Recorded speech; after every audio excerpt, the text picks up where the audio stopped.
Hello friends, today we are going to discuss about Piaget's theory of cognitive development. It is an important topic of child psychology. Piaget's theory is a crucial part of teacher training curriculum and all teachers entrance exams like CTET, REET and other competitive exams also.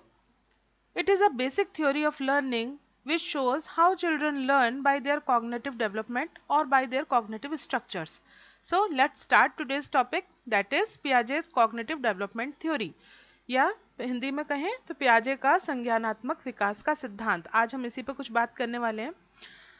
First of all, we have a look on brief introduction about Piaget. So the full name of Piaget was Jean Piaget, and he was born in 9th August 1896 at Switzerland. His death was at 16 September 1980. Piaget's main work was on cognitive development of child. He wanted to know how children learn through their development in the study of knowledge. पियाजे जो थे उनका जन्म 9 अगस्त 1896 को Switzerland में हुआ और उनकी मृत्यु 16 सितंबर 1980 को हुई। इनका जो मुख्य काम था वो बालक के संज्ञानात्मक विकास पर था। उनका मुख्य काम वो ये जानना चाहते थे कि अपने मानसिक विकास के आधार पर या अपने ज्ञान के निर्माण के आधार पर बच्चा किस प्रकार सीखता है। उन्होंने जो ये अपना काम किया, उन्होंने अपना सारा मैक्सिमम जो काम था वो अपने खुद के बच्चों पर इसकी स्टडी करी। उनके 3 बच्चे थे जिस पर उन्होंने अपने कॉग्निटिव डेवलपमेंट थ्योरी को स्टडी किया और उसके बाद वो कंक्लूजन तक पहुंचे, जिसमें उन्होंने एज को एक बहुत इंपॉर्टेंट फैक्टर माना कि जैसे जैसे एज बढ़ती है या किसी पर्टिकुलर एज की हम बात करते हैं तब उसी अकॉर्डिंग बच्चे का मेंटल डेवलपमेंट होता है। Piaget's theory is based on the idea that the developing child builds cognitive structures and these structure increases with the development. So, as child grows, the cognitive development become more advanced than previous. उनका मानना था कि जो बालक का विकास होता है उसमें कुछ संज्ञानात्मक संरचनाएं बनती हैं। बालक के मस्तिष्क के अंदर कुछ संज्ञानात्मक संरचनाएं बनती हैं, कॉग्निटिव स्ट्रक्चर्स बनती हैं, और जैसे जैसे ये स्ट्रक्चर्स इंक्रीज होती हैं वैसे वैसे स्टूडेंट की या बच्चे की जो लर्निंग है वो बढ़ती चली जाती है। इसका मतलब जैसे जैसे उसकी ग्रोथ होती है या डेवलपमेंट होता है तो उसके साथ साथ उसका कॉग्निटिव या मेंटल डेवलपमेंट भी होता है, और डेवलपमेंट होने से जो नेक्स्ट स्टेज होती है वो प्रीवियस स्टेज की अपेक्षा पहले से ज़्यादा एडवांस होती है। यानी जैसे जैसे हम बड़े होते जाते हैं हमारा मानसिक विकास होने के कारण हमारी चीज़ों को समझने की जो योग्यता है या याद रखने की जो क्षमता है वो भी बढ़ती चली जाती है। लेकिन ये होता किस हिसाब से है और किस एज में किस प्रकार हम चीज़ों को अपने दिमाग में रख पाते हैं या डेवलप कर पाते हैं, उसके बारे में इन्होंने मुख्य काम किया। अब बात आती है, जब हम कॉग्निटिव डेवलपमेंट की बात कर रहे हैं तो सबसे पहले हमें ये जानना जरूरी है कि कॉग्निशन या संज्ञान किसे कहते हैं। ये एक बहुत ही सिंपल तो नहीं बोलूंगी, हाँ, लेकिन एक बहुत समझने वाला टर्म है कि व्हाट इज कॉग्निशन। कॉग्निशन वास्तव में एक लैटिन वर्ड कॉग्नोस्केयर से बना है जिसका मतलब होता है टू नो, टू रिकॉग्नाइज या टू कॉन्सेप्चुलाइज। यानी कॉग्निशन का सिंपल अर्थ देखते हैं तो इसका मतलब होता है किसी चीज को जानना। संज्ञान का अर्थ है किसी चीज को जानना, उसको पहचानना या उसके मानने में अपनी अवधारणा का निर्माण करना। और अवधारणा का निर्माण या किसी चीज को जानने की जो प्रोसेस होगी वो कहाँ होगी? ब्रेन में होगी। इसीलिए इस डेवलपमेंट को कॉग्निटिव डेवलपमेंट कहा गया या मेंटल डेवलपमेंट भी इसे कहा जाता है। अब नेक्स्ट इसकी डेफिनेशन देखें तो cognition is the mental action of acquire knowledge and understanding through thoughts, experiences and senses। यहाँ वो बात क्लियर हो गई जो मैंने ऊपर बोली थी कि हमारे विचारों, हमारे अनुभवों और हमारे ज्ञान के आधार पर, संवेगों के आधार पर अगर हम किसी चीज़ के बारे में ज्ञान प्राप्त करते हैं या अवबोध करते हैं उस चीज़ का, तो वो एक मानसिक प्रक्रिया है और इस मानसिक प्रक्रिया को संज्ञान कहा जाता है या कॉग्निशन कहा जाता है। Cognition refers to all activities, processes and product of the mind। Cognition के अंदर वो सारी एक्टिविटीज और सारी प्रोसेसेस होती हैं जो हमारे माइंड के अंदर होती हैं। अब इसमें सोचना, एनालिसिस करना, किसी चीज़ का इंटरप्रिटेशन निकालना, कंक्लूजन तक पहुंचना या इवैल्यूएशन करना, ये सारे के सारे जो भी प्रोसेस होती हैं वो हमारे ब्रेन के अंदर होती हैं, और माइंड या ब्रेन के अंदर जो प्रोसेस होती हैं वो सब कॉग्निटिव प्रोसेस कहलाती हैं। इसीलिए कॉग्निशन का मेन पार्ट हमारी जो है वो ब्रेन के अंदर होने वाली सभी एक्टिविटीज, प्रोसेस और प्रोडक्ट्स हैं। नेक्स्ट टर्म आता है कॉग्निटिव डेवलपमेंट। तो cognitive development is the emergence of ability to think and understand in life span. It shows how person perceives things and gain understanding. Cognitive development या संज्ञानात्मक विकास या मानसिक विकास हमारा वो विकास है जो हमें ये बताता है कि हम चीज़ों को किस प्रकार से परसीव करते हैं, कैसा सोचते हैं, और किस हिसाब से हमारी अंडरस्टैंडिंग डेवलप होती है। यानी हमारे सोचने से रिलेटेड जितना भी प्रोसेस ब्रेन के अंदर अप्लाई किया जाता है वो सब कॉग्निटिव डेवलपमेंट का पार्ट है। हमारा अगर कॉग्निटिव डेवलपमेंट बहुत अच्छा है तो हमारी थिंकिंग पावर, हमारी अंडरस्टैंडिंग पावर बहुत अच्छी होगी। और इसमें एज अपनी बहुत महत्वपूर्ण भूमिका निभाती है। हम किसी छोटे बच्चे से उम्मीद नहीं कर सकते कि वो एक बड़ी क्लास का कॉन्सेप्ट समझ जाएगा या उसके अकॉर्डिंग अपना आंसर दे पाएगा। एक पर्टिकुलर एज में बच्चे का जितना मेंटल डेवलपमेंट या कॉग्निटिव डेवलपमेंट होता है उसी के अकॉर्डिंग उसकी लर्निंग होती है। अगर आप उससे ज़्यादा उसको सिखाने की कोशिश करेंगे तो वो उस चीज़ को नहीं समझ पाएगा, क्योंकि उसका डेवलपमेंट ही नहीं हुआ माइंड का इतना अब तक। तो cognitive development is a gradual and in a particular manner.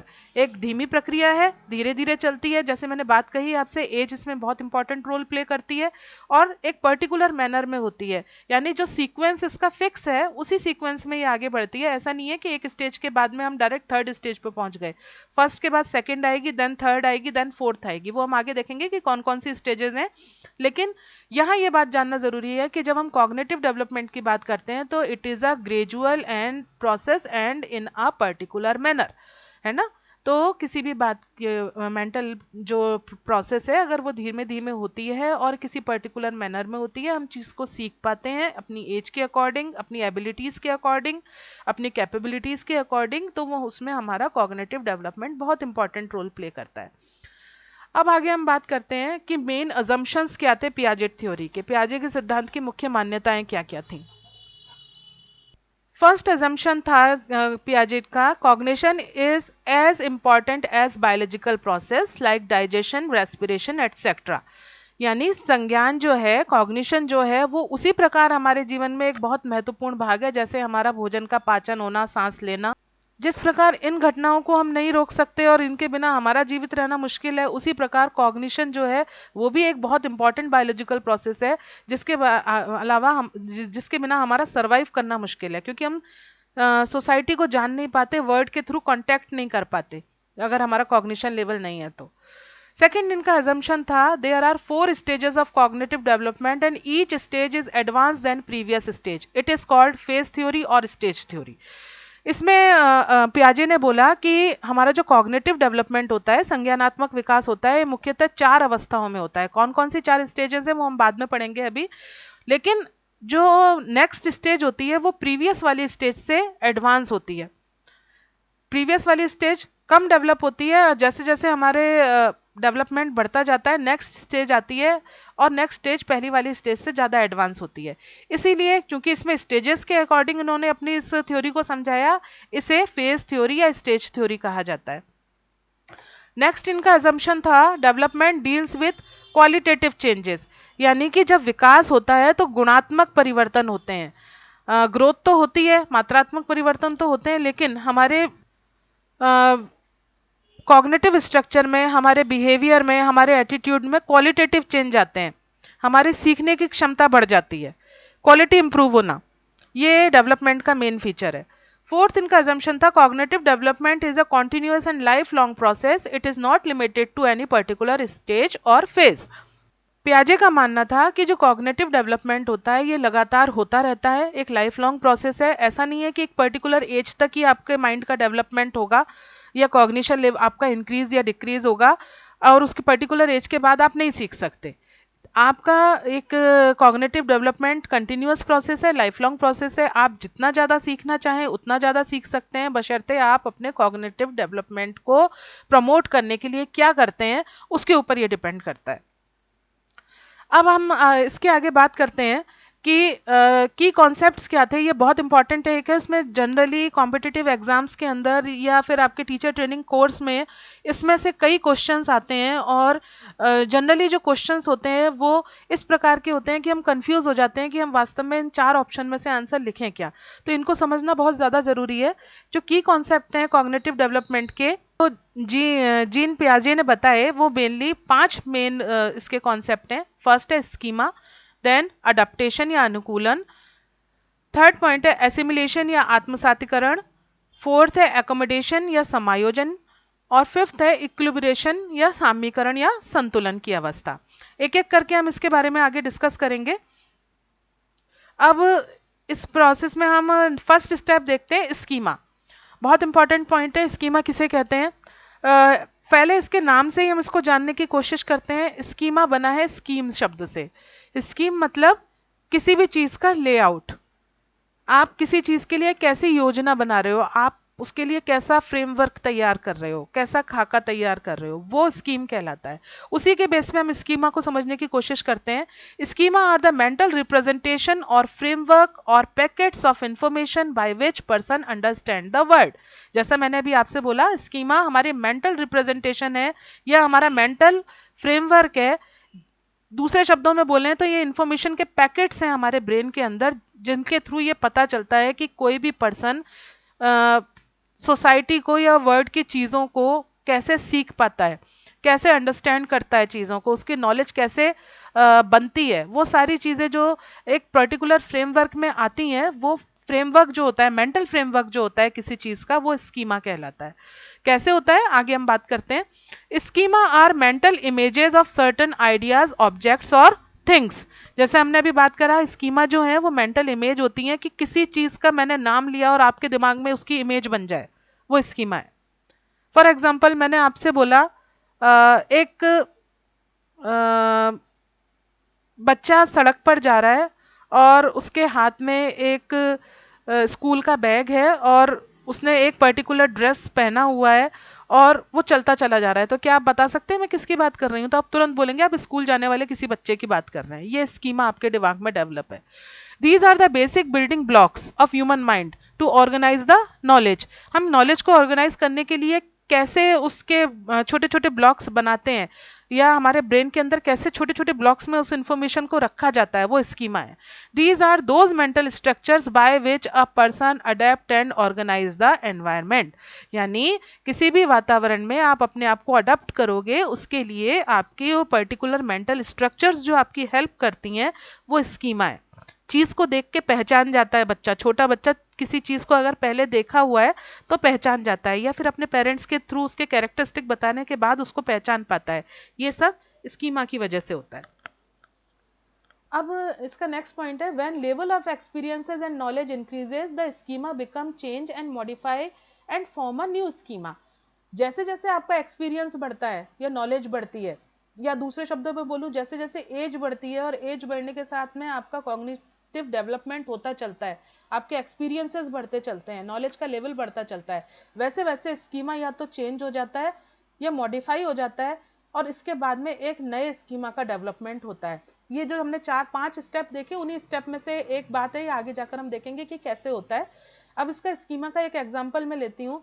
First example है स्कीमा ऑफ डॉग, बर्ड और एनी अदर थिंग। मैंने आपको बोला कि एक ऐसा एनिमल है जिसके 4 पैर हैं और कई कलर्स का होता है, जनरली ब्लैक, ब्राउन, वाइट, इन कलर्स में पाया जाता है। नॉर्मली लोग इसको घर में भी पालते हैं, सड़क पे भी खुला मिलता है। आवाज इसकी भौंकने की आती है, भौं भौं करके भौंकता है। आप तुरंत पहचान जाएंगे मैं किस एनिमल की बात कर रही हूँ। हाँ, मैं डॉग की बात कर रही हूँ।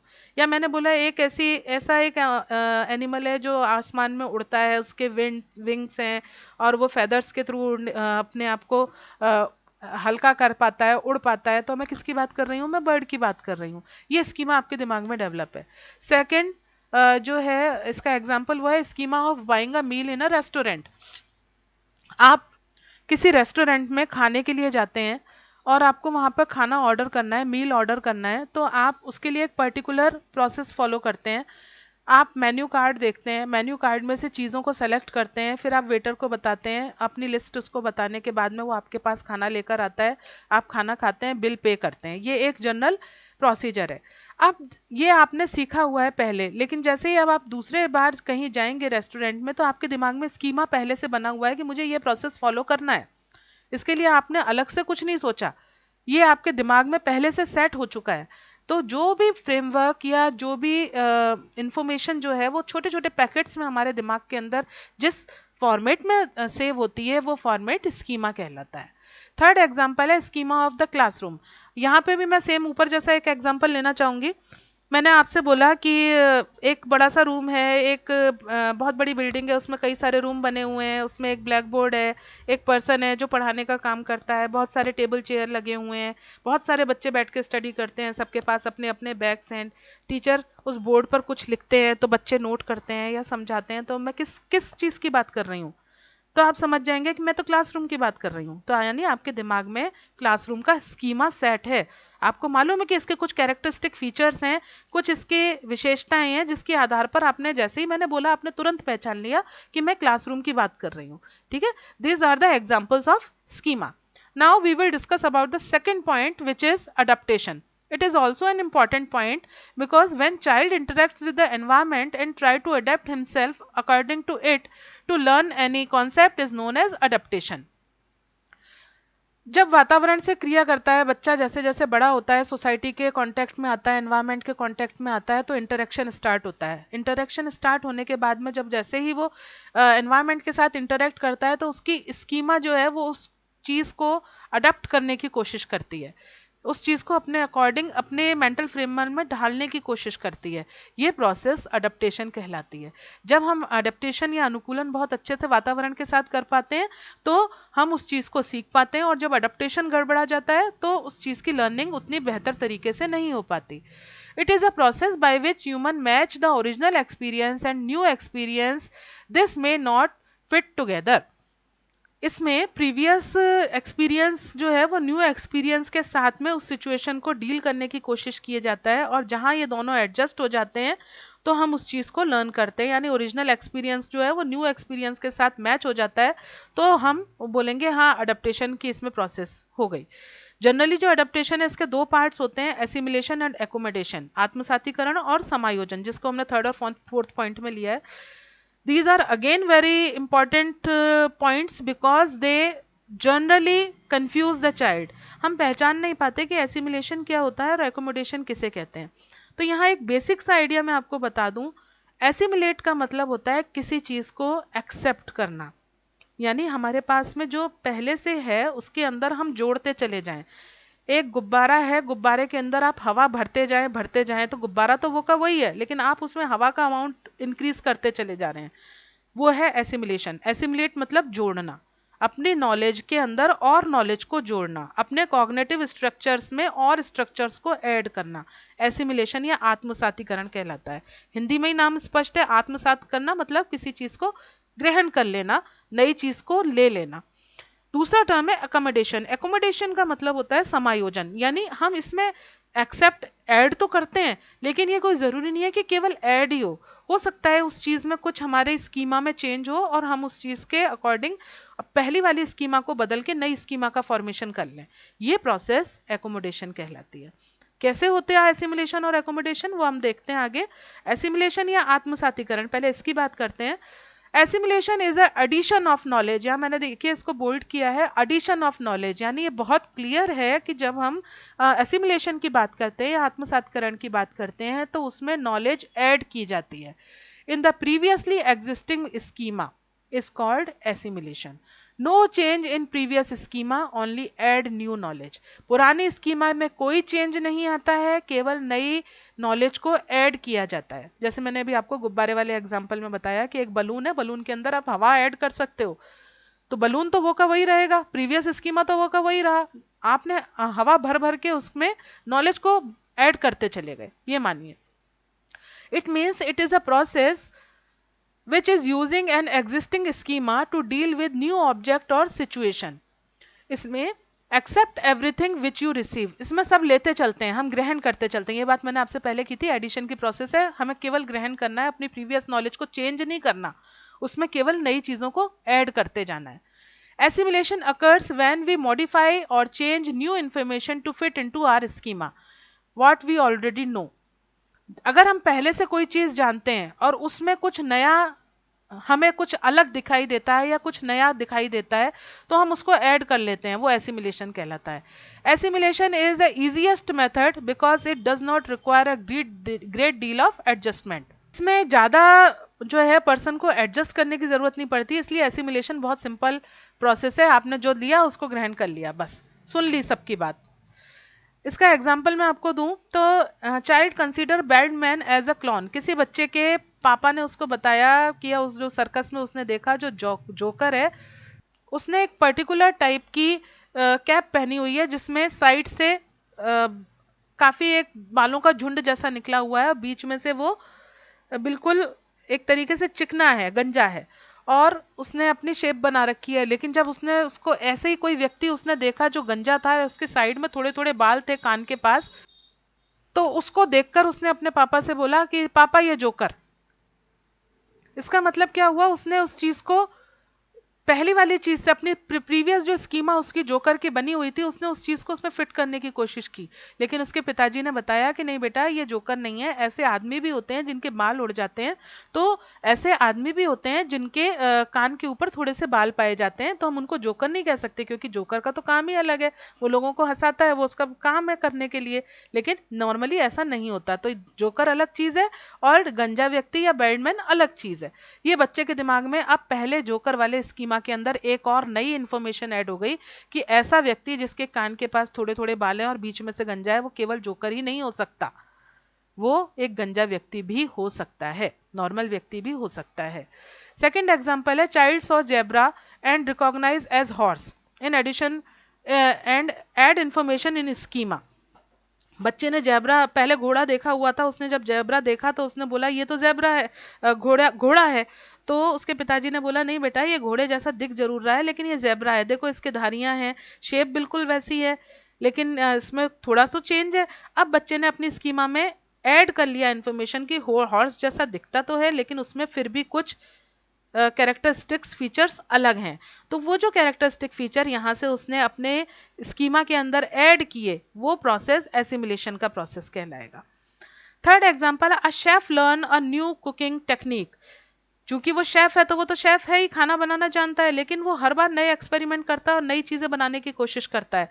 यानी कुकिंग का ज्ञान तो उसको पहले से है, लेकिन उसने अपनी इंफॉर्मेशन उसके अंदर ऐड करी, इस बार ये रेसिपी, अगली बार नेक्स्ट रेसिपी, उसके बाद अगली बार नेक्स्ट रेसिपी। तो अलग अलग रेसिपीज की जो इन्फॉर्मेशन अपनी प्रीवियस नॉलेज के अंदर वो ऐड करता जा रहा है, तब हम इस प्रोसेस को एसिमिलेशन कहेंगे। प्रीवियस जो है स्कीमा वो तो वहीं की वहीं है कि वो शेफ है, लेकिन नई नई चीजों की रेसिपीज उसमें ऐड करता जा रहा है, तो हम इसको एग्जाम्पल देंगे एसिमिलेशन का। फोर्थ, इसी तरीके का फोर्थ एग्जाम्पल है, computer programmer learns a new programming language. Same पहले की तरह है तो वो कंप्यूटर प्रोग्रामर, लेकिन डिफरेंट लैंग्वेजेस को वो सीख पा रहा है, ऐड कर रहा है, अपनी नॉलेज को इंक्रीज कर रहा है। अब हम बात करते हैं एकोमोडेशन की या समायोजन की। जैसा मैं पहले आपसे डिस्कस कर चुकी हूँ, इसमें प्रीवियस स्कीमा में ऐड तो किया जाता है, लेकिन साथ ही साथ प्रीवियस स्कीमा मैनिपुलेट कर दी जाती है, कुछ चेंजेस आ जाते हैं। एज पर न्यू इन्फॉर्मेशन और new experience is called accommodation. New schema form, example, the child who assimilated zebra as a horse will eventually accommodate more information and find the differences between zebra and horse or donkey. इसको एक example के through हम यहाँ पे भी समझ सकते हैं कि पहले जैसे मैंने पिछले वाले एग्जाम्पल में आपको लिया कि बच्चे ने जेब्रा को और हॉर्स को एक ही कैटेगरी में रखा, लेकिन उसके बाद उसको कुछ अलग कैरेक्टरिस्टिक फीचर्स उसके बताए गए, तो उसने अपनी उस नॉलेज में जोड़ा इसको और कहा कि नहीं, जेब्रा में ये फीचर्स अलग होते हैं। लेकिन अगर बच्चा धीरे धीरे इवेंचुअली इस चीज के लिए एडजस्ट हो जाता है कि वो चीजों को लेता जाता है और अब वो डिफरेंस खुद कर पाता है कि हॉर्स में क्या अलग है, डोंकी में क्या अलग है, जेब्रा में क्या अलग है, दिखने में तीनों एक से हैं लेकिन फिर भी तीनों अलग क्यों हैं, अगर ये एबिलिटी उसके अंदर डेवलप हो जाती है तब हम इसको बोलते हैं एकोमोडेशन या समायोजन। सिंपल सा अर्थ है, एसिमिलेशन के अंदर इंफॉर्मेशन को ऐड किया जाता है। एकोमोडेशन के अंदर स्कीमा जो है वो मैनिपुलेट होती है और न्यू स्कीमा भी फॉर्म हो सकती है। एग्जाम्पल यहाँ पर मैंने इसका दिया है कि एक बच्चा है, a boy has learned schema of cat, उसको कैट की स्कीमा पता है। अ बॉय सॉ अ कब एंड कॉल्ड इट कैट, उसने एक शेर के बच्चे को देखा और वो भी उसी को फरी दिखाई दिया, उसको फर है बॉडी के ऊपर, वैसा ही कलर है, तो उसने बोला ये भी कैट है। तो उसकी सिस्टर ने बोला नो इट्स कब, नहीं ये एक कब है, ये तो शेर का बच्चा है। अब उसकी इंफॉर्मेशन अकोमोडेट हो गई कि स्कीमा ऑफ कब अलग है और स्कीमा ऑफ कैट अलग है, यानी कि ये वाली स्कीमा इससे रिप्लेस हो गई। मैनिपुलेट कर दिया उसने अपने आप को कि हाँ दिखने में सेम है लेकिन कैरेक्टरिस्टिक बिल्कुल अलग है। तो ये जो स्कीमा उसकी चेंज हुई, ये प्रोसेस एकोमोडेशन या समायोजन कहलाता है। अब बात आती है इक्विलिब्रेशन। इक्विलिब्रेशन या साम्यावस्था, जैसा हमें पता है कि जब तक किसी भी चीज में बैलेंस नहीं होता तब तक किसी भी चीज को समझा नहीं जा सकता। तो इक्विलिब्रेशन का सामान्य अर्थ जो होता है वो बैलेंस होता है। This is the phase which shows balance between assimilation and accommodation. The cognitive structure change from one stage to another by the process of equilibration. Assimilation और एकोमोडेशन के बीच में बैलेंस करने की बात कि हम किस चीज को कब कौन सी सिचुएशन में अप्लाई कर पाएगा ब्रेन हमारा, वो सारी प्रोसेस इक्विलिब्रेशन की मेन कॉन्सेप्ट के थ्रू समझी जा सकती है। जैसे ही हमारे कॉग्निटिव स्ट्रक्चर जो है वो एक स्टेज से दूसरी स्टेज में ट्रांसफर करते हैं तो वो दोनों स्टेज को बैलेंस करने की कोशिश करते हैं और ये प्रोसेस इक्विलिब्रेशन कहलाती है। It is a important process by which child moves from one phase to next phase. ये हमें पहले अभी देख लिया। In cognitive development of child it is compulsory to maintain the balance between previous experience that is assimilation and new experience that is accommodation. This is done by equilibration. Cognitive development अगर बच्चे का होना है तो ये इसके लिए बहुत ज़रूरी है कि बच्चा प्रीवियस नॉलेज को न्यू नॉलेज के साथ में लिंक कर पाए, बैलेंस बना पाए उन दोनों के बीच में। तो जो प्रीवियस नॉलेज है जिसको हमने आत्मसातीकरण या एसिमिलेशन कहा था, और नया जो हमारा स्कीमा डेवलप हुआ, न्यू एक्सपीरियंस जो हमारा हुआ जिसको हमने एकोमोडेशन या समायोजन कहा था, इन दोनों प्रोसेस के बीच में बैलेंस बनाने की जो प्रक्रिया है वो इक्विलिब्रेशन या साम्यीकरण या संतुलन की अवस्था कहलाती है। कैसे होती है? बहुत सिंपल है। सबसे पहले स्कीमा डेवलप होती है, उसके बाद एसिमिलेशन होता है, हम नई चीज़ों को उसमें ऐड करते जाते हैं। इक्विलिब्रेशन होता है, तब तक स्थिति ठीक रहती है, लेकिन जब नई सिचुएशन आती है तो पहली वाली स्कीमा या इक्विलिब्रेशन का लेवल जो है वो डिसबैलेंस हो जाता है, डिसइक्विलिब्रेशन की स्टेज आ जाती है, क्योंकि हम हमारे पहले वाले स्कीमा के अंदर हम जो इन्फॉर्मेशन ऐड कर रहे थे अब ये तो उससे बिल्कुल अलग है।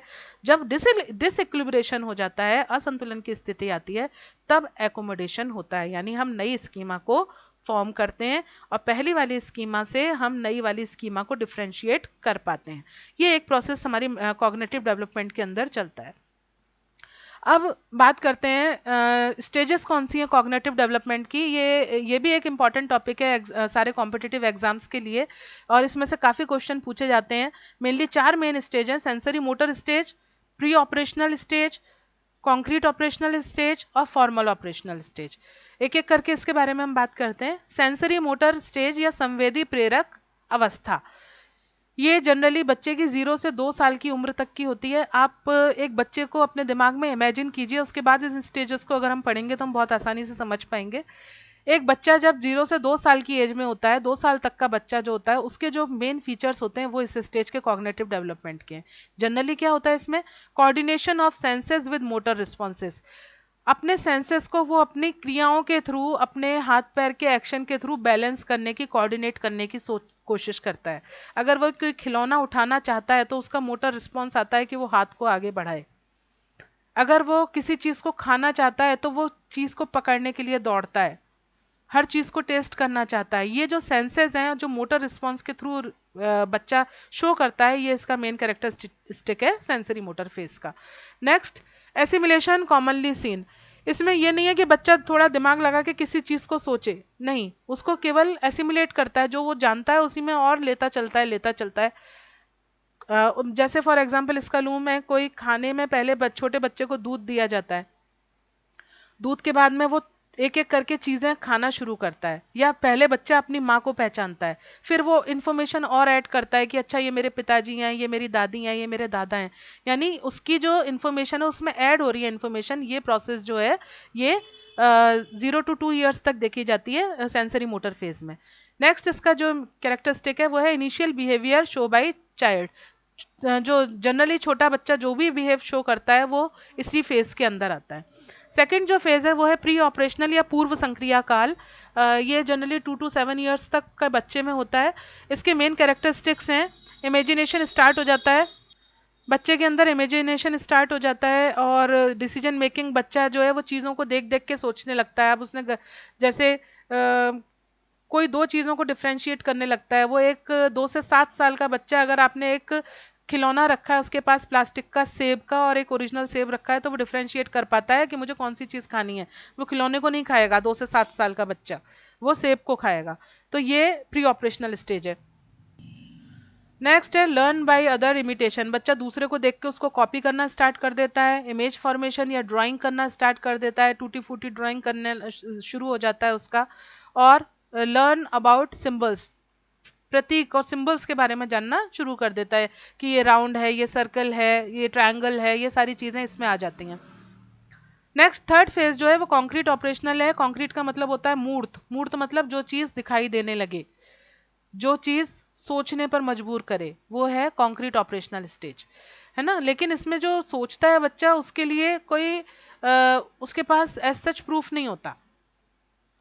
Generally intelligently present the fact, fact को शो कर देता है, प्रूफ कर सकता है बात को, लेकिन लॉजिकल थिंकिंग कंपैरेटिवली कम होती है। स्टार्ट तो हो जाती है लेकिन कम होती है। Knows concrete concepts but abstract thinking not start. जो आपको बता दिया गया कॉन्क्रीट कॉन्सेप्ट जो है उनको तो समझ जाता है, लेकिन एब्स्ट्रैक्ट थिंकिंग बियॉन्ड इमेजिनेशन, वो सोचना अभी शुरू नहीं कर पाता 7 से 11 साल का बच्चा। लेकिन 11 साल से ऊपर की जो स्टेज है वो फॉर्मल ऑपरेशनल स्टेज कहलाती है या औपचारिक संक्रिया काल कहलाती है।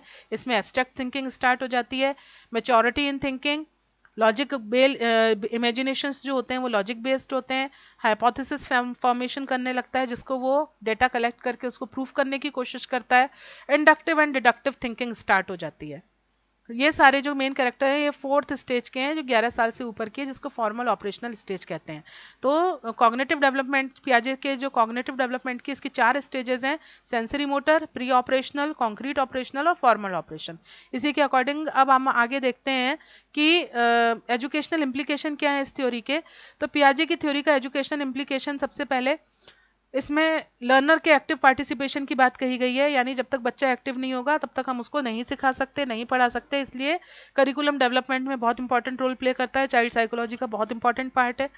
सेकेंड है प्रॉपर एनवायरनमेंट फॉर लर्नर। जब तक आप उसको प्रॉपर एनवायरनमेंट नहीं देंगे तब तक आप उसकी लर्निंग की एक्सपेक्टेशन उससे नहीं रख सकते कि हम उसको उचित वातावरण प्रदान नहीं कर रहे हैं लेकिन उससे हम उम्मीद कर रहे हैं कि इसका प्रेजेंटेशन अच्छा हो, ये पॉसिबल नहीं है। Don't put pressure on child. इसके अकॉर्डिंग बच्चा अपनी एज के अकॉर्डिंग सीखता है। जैसे हमने अभी पीछे देखा, तो हमें बच्चे के ऊपर प्रेशराइज नहीं करना चाहिए। जितना उसका मेंटल लेवल होगा या एज होगी उसी के अकॉर्डिंग वो चीज़ों को सीख पाएगा। पर्टिकुलर एज में ही पर्टिकुलर कॉन्सेप्ट वो याद कर पाएगा, उससे बड़ी क्लास का कॉन्सेप्ट वो याद नहीं कर सकता। Next, consider learners interest. इसमें स्टूडेंट के इंटरेस्ट का भी ध्यान रखा जाता है कि बच्चे की अगर रुचि किसी चीज़ में है तो उस चीज़ को हम प्रमोट करें ताकि वो उस फील्ड में आगे बढ़ सकता है। Teaching with individual differences. हर एक बच्चा एक दूसरे बच्चे से भिन्न है, कोई दो बच्चे एक दूसरे के समान नहीं है। तो जब आप कॉग्निटिव डेवलपमेंट थ्योरी यूज़ करते हैं तो हम ये पहचान पाते हैं कि हर एक बच्चे को पढ़ाने के लिए हमें इंडिविजुअल डिफरेंसेस को या व्यक्तिगत विभेदों को ध्यान में रखना होगा। नेक्स्ट है यूजफुल इन करिकुलम रिफॉर्म। हाँ, क्योंकि चाइल्ड सेंटर अप्रोच को फोकस करता है। और यहाँ हमने बात करी सपोर्ट चाइल्ड सेंटर्डनेस, जो चाइल्ड सेंटर अप्रोच को फोकस करता है, इसलिए हम करिकुलम में चेंज उसी हिसाब से कर सकते हैं जितना बच्चे का मेंटल लेवल हो। अगर बच्चा 4th क्लास में है तो 4th क्लास के बच्चे का क्या मेंटल लेवल होगा और कितनी चीज़ें वो सीख पड़ता है सकता है, उसके अकॉर्डिंग हम 4th क्लास का करिकुलम रिफॉर्म कर सकते हैं। Next, opportunity to learn simple to complex. इसके अकॉर्डिंग हमें मालूम है कि एक एज से बड़ी एज में जाने के बाद, चूंकि पहली वाली फेज दूसरी वाली फेज की अपेक्षा कम एडवांस होती है, नेक्स्ट स्टेज जो होती है वो ज़्यादा एडवांस होती है, तो बच्चे को सिंपल से कॉम्प्लेक्स की तरफ सीखने की अपॉर्चुनिटीज इसके अंदर मिलती हैं। ये पियाजे का कॉग्निटिव डेवलपमेंट थ्योरी थी। अब लास्ट में अपनी बात को ख़त्म करने से पहले एक बात कहना चाहती हूँ। When child will learn as per their age and cognitive level, they will be more learned and efficient. Do not pressure on child. Let him free to learn, only then he will achieve his best. अगर आप चाहते हैं कि आपका बच्चा हर चीज़ में, हर क्षेत्र में आगे बढ़े, तो उसको उसके मानसिक स्तर के अनुसार, उसके मानसिक विकास के अनुसार, उसकी एज के अनुसार सीखने दीजिए, उसको प्रेशर मत दीजिए, क्योंकि कॉग्निटिव डेवलपमेंट थ्योरी ये कहती है कि बच्चा अपनी एज और मेंटल लेवल के अकॉर्डिंग ही सीखता है। Thank you.